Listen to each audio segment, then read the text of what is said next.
Crime news. तो आइए नजर डालते हैं आज की कुछ खास खबरों पर। गोवर्धन में पत्रिका ज्योतिष पीठाधीश्वर जगतगुरु शंकराचार्य अभिमुक्तेश्वरानंद सरस्वती महाराज गोवर्धन धाम पहुंचे। वहां अपने 2 दिवसीय धार्मिक यात्रा पर गोवर्धन धाम में पहुंचे, जहां गोवर्धन दान घाटी पर गोवर्धन चेयरमैन प्रतिनिधि मनीष लंबरदार एवं सभासद व 7 आए लोगों के साथ गिरिराज महाराज ने की पूजा अर्चना। वहीं लक्ष्मी नारायण मंदिर से संकल्प यात्रा की शुरुआत कर गिरिराज परिक्रमा शुरू की। वहीं महाराज ने परिक्रमा मार्ग में स्थित जंगलेश्वर आश्रम पर मीडिया से बात करते हुए कहा कि गाय हमारी पूजनीय है। भारत सरकार से वह चाहते हैं कि गाय को राष्ट्र माता का दर्जा मिले। साथ ही गौ हत्या पर कठोर से कठोर कानून बने ताकि कोई भी गौ हत्या की तरफ आंख उठाकर न देख सके। गोवर्धन पहुंचने पर शुक्राचार्य जी ब्रजवासियों ने फूल माला पहनाकर स्वागत किया।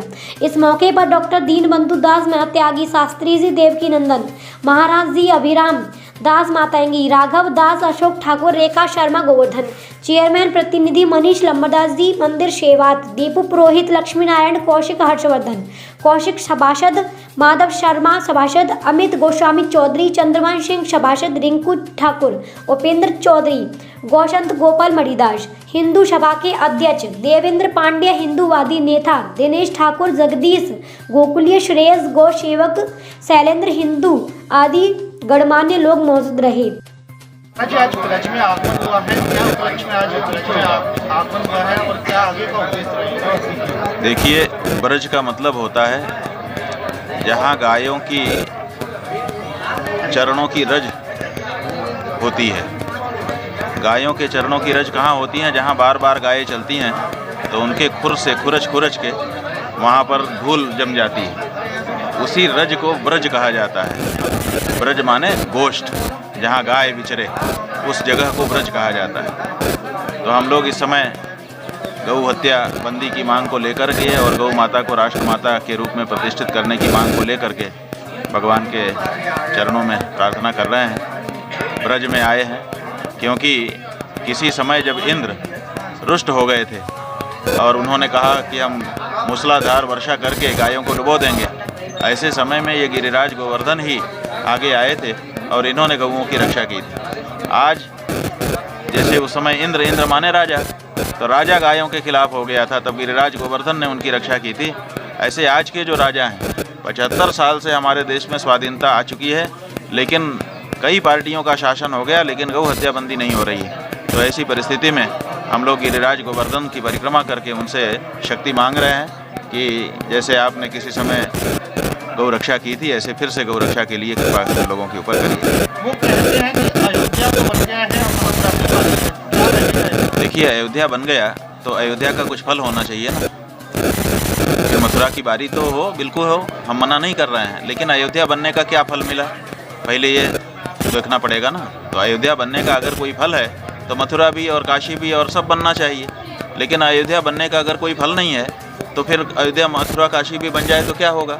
तो इसलिए हम लोग ये चाहते हैं कि अब अयोध्या बन गया है और आप कहते हैं कि राम जी आ गए हैं, तो बड़ा अच्छा है। अब राम के आने पे कम से कम देश में गौ हत्या बंद हो जाए।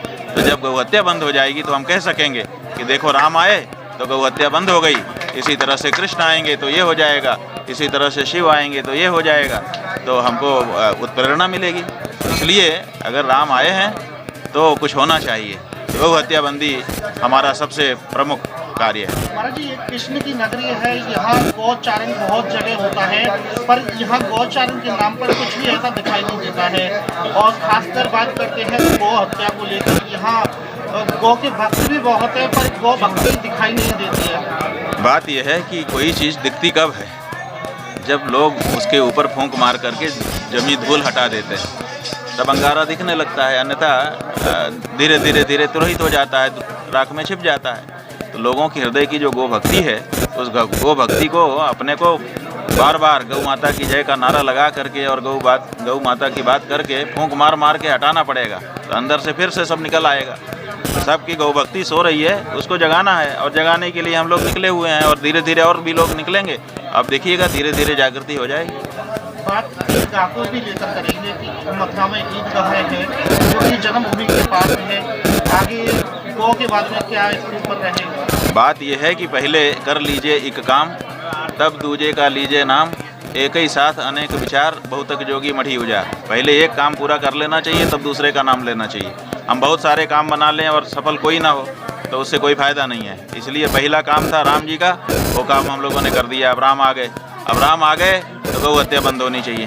गौ हत्या बंद होने के बाद अब दूसरा काम हम लोग हाथ में लेना चाहिए। सबसे पहला काम है जिसके लिए राम आए, जिसके लिए कृष्ण आए, जिसके लिए बड़े बड़े हमारे पूर्वजों ने बलिदान कर दिया, वो गाय कट रही है। अब हम अभी दूसरे किसी काम को आगे नहीं रख सकते हैं। हमारे लिए, किसी भी हिंदू के लिए, देखियो तुम्हारे घर में रोटी बनती है, माने सनातन धर्मी के घर में, तो वो भगवान मानता है अपने गुरु को। गुरु ब्रह्मा गुरु विष्णु गुरुदेव महेश्वरा कहता है। वो भगवान के सामने खड़ा होता है, कहता है तुम्हें माता पिता तुम्हें सर्वम, तुम ही सब कुछ हो हमारे लिए। लेकिन जब रोटी बनती है तो ना तो गुरु महाराज की निकलती है ना तो भगवान की निकलती है, रोटी तो पहली गौ माता की निकलती है। इसका मतलब क्या है? इसका मतलब है कि अपने इस कृत्य के द्वारा हर सनातन धर्मी ये सिद्ध करता है प्रतिदिन कि सबसे ज़्यादा महत्वपूर्ण अगर हमारे लिए कोई चीज़ है तो गौ माता है। महाराज जी, आज महाराज जी का आगमन रहा, क्या रहा विशेष, और आगे 2 दिवसीय का जो कार्यक्रम है क्या क्या रहेगा? क्या रहा ये विषय नहीं है, प्रश्न ये है कि पूज्य महाराज श्री हमारे स्वामी नरहरि करपात्री जी महाराज के महाजनों इन गताश पंथा, जो महापुरुष लोग जिस लीक पर चले हैं उस पर पूज्य महाराज श्री प्रशस्त हैं, पथगामी हैं, और इनका हेतु गिरिराज जी में आने का मात्र यही कारण है कि भगवान की गौचर भूमि है। गोपाल यहाँ गायों के साथ, ग्वाल बालों के साथ, बछड़ों के साथ, बिना गाय और बिना गोपाल, ये दोनों का समन्वय है। तो पूज्य महाराज श्री के हृदय में यह बात हुई कि हम गौ आंदोलन गोवर्धन गिरिराज जी से ही आरंभ करें, क्योंकि यह गिरिराज जी भगवान की गौचर भूमि है। यहाँ भगवान ने क्रीड़ा की है, गायों को चराया है, उनका पोषण किया है। तो इसलिए ये जो आंदोलन है हमारे पूज्य श्री स्वामी नरहरि करपात्री जी महाराज ने गौ आंदोलन किया, और उसी को पूज्य महाराज श्री आगे बढ़ा रहे हैं। और गिरिराज जी से, ब्रजवासियों से यह विशेष स्नेह ले करके इस गौ आंदोलन का एक हिस्सा है। पहले भी आवाज़ उठी है गायों को लेकर, आज जी, भी गाय के लेकर आवाज़ उठी है। तो मैं इस पर विशेष यही कहूँगा कि हम लोग महात्मा हैं, गायों पर और धर्म संस्कृति पर विशेष चर्चा करते रहते हैं, और इसको जितना हो सके राष्ट्र, सरकार ये सब सुने और इस पर ध्यान दे। इनको बार बार हम लोगों को अवगत कराना पड़ता है। ये लोग विवेकी हैं, बुद्धिमान हैं, ज्ञानी हैं, और कहीं ना कहीं किसी न किसी धर्मात्मा या महात्मा से जुड़े ही हैं। तो ऐसा इनके अंदर सद्बुद्धि और विचार आए कि ये पुनः हम लोगों को बार बार ना अवगत कराना पड़े, एक ही बार में हो जाए। अभी थोड़ी देर पहले आपने प्रश्न किया था कि राम जन्मभूमि, ठीक, अब कृष्ण जन्मभूमि की बारी है। इस पर हमें टीका टिप्पणी करना उचित नहीं है, लेकिन इतना जरूर कहूँगा कि कृष्ण तो तभी शोभायमान होता है जब उसके बगल में कपिला गाय, सफ़ेद रंग की गाय, गौ माता जब खड़ी होती है। दुग्धम यथाम दुहयंती सा कृष्णम संशोभिता।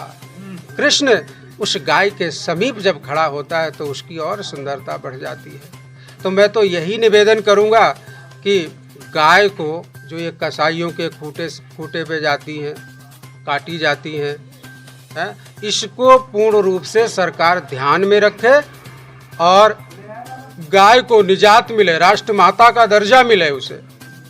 यही मैं कामना करता हूँ, यही मैं कहना चाहता हूँ। बाकी आपको कुछ और पूछना? एक बात और करेंगे जी। यहाँ एक पेंट लगती है जो कि गुरुवार को लगती है, जिसमें गाय को लेकर व्यापार होता है। जी, इसमें ज्यादातर मुस्लिम समुदाय ही गाय को बेचता है। देखिए, हम किसी समुदाय को लेके नहीं करते चाहते, हर व्यक्ति अपने, देखो मैं यहाँ फिर एक प्रश्न करूँगा, प्रत्येक व्यक्ति एक एक गाय को गोद ले लेना तो ये पेट का मेला नहीं लगेगा। जो आँखों में आप हो, आप ठीक है, आपके माध्यम से समाज जानेगा, संसार जानेगा, सरकार जानेगी, शासन प्रशासन जानेगा, दुनिया जानेगी। लेकिन ये भी जनाने की कोशिश करो कि एक एक गाय यदि प्रत्येक व्यक्ति गोद ले ले तो लगता है कि गाय का पेट नहीं लगेगा, गाय नहीं बेची जाएगी, गाय हमारा नहीं घूमेगी। तो कहीं ना कहीं हम ही स्वार्थी हैं। हमने दूध को दूह लिया, गाय को छोड़ दिया। तो स्वाभाविक है कि वो मुसलमान हो या कोई भी हो, उसे ले जाएगा, बेचेगा, कसाई खरीद के ले जाएगा, काटेगा। तो सबसे पहले यहाँ दायित्व तो हमारा भी तो बनता है। पेट लगता है ये विषय नहीं है, पेट क्यों लगता है ये भी तो विषय है। तो उस विषय पर हम चर्चा करें कि पेट क्यों लगता है। आपकी गाय आप जब तक दुग्ध दे रही है तब तक आपने उसका सेवन किया, बाद में उसे छोड़ दिया, आवारा घूम रही है। तो इस आवारेपन से इसीलिए मैं कह रहा हूँ कि प्रत्येक गाय को यदि प्रत्येक हिंदू गोद ले ले तो हमारी राष्ट्र माता जो गौ माता है ना, उनकी रक्षा हो जाएगी। यही कामना है और इन्हीं कामनाओं के साथ मैं वाणी को विराम दूंगा और सबको सद्बुद्धि दे परमात्मा और सम्मति दे। जय सिया राम।